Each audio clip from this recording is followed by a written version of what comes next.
প্রিয় ফেসবুক ব্যবহারকারী বন্ধুগণ, প্রিয় গ্রাম পুলিশ ভাই বোনেরা, আসসালামু আলাইকুম। আশা করি সকলেই ভালো আছেন।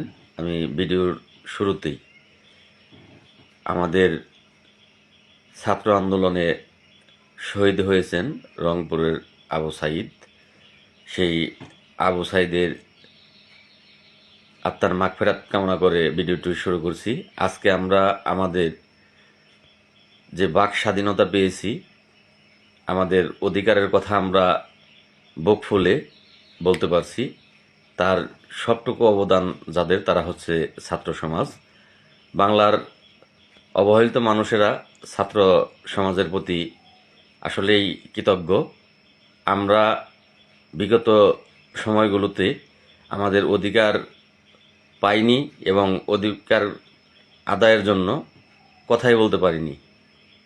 বর্তমান সময়ে বর্তমান এই দেশের সরকার, অন্তর্বর্তীকালীন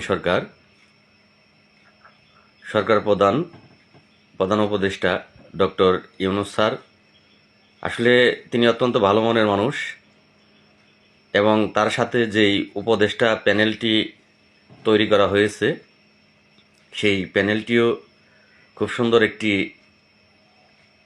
উপদেষ্টা প্যানেল। তারা এই সমাজ থেকে বৈষম্য দূর করবে, এটা আমরা আশাবাদী।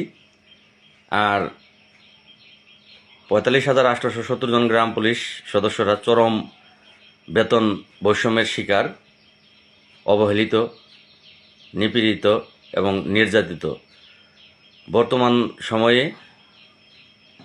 এই নির্যাতন থেকে, নিপীড়ন থেকে, অবহেলিত জীবন থেকে মুক্তি পাবে, এটা ৪৫,৮৭০ জন গ্রাম পুলিশ আমরা আশাবাদী। আমি যে সকল বন্ধুরা ফেসবুক ব্যবহার করেন, তারা পোস্টগুলো শেয়ার করতেছেন, প্রত্যেককে ধন্যবাদ জানাই। ইতিমধ্যেই আমাদের যে ৮ তারিখের ঢাকাতে কর্মসূচি আছে, সেই কর্মসূচির বিষয়টা ফেসবুক মিডিয়ার মাধ্যমে, পোস্টের মাধ্যমে, আপনাদের শেয়ারের কারণে ঊর্ধ্বতন মহল জানতে পেরেছে। আমরা আশাবাদী এই বিষয়ে খুব দ্রুত বর্তমান সরকার পদক্ষেপ নেবে। আমাদের ৪৫,৮৭০ জন গ্রাম পুলিশের বাঁচার মতো ব্যবস্থা অবশ্যই তারা করবে। আমি আবারও সকল ছাত্র সমাজকে ধন্যবাদ জানাচ্ছি, কারণ তাদের জন্য আজকে আমরা কথা বলতে পারছি। আর গ্রাম পুলিশ বাহিনীর সদস্যদের ধন্যবাদ জানাচ্ছি।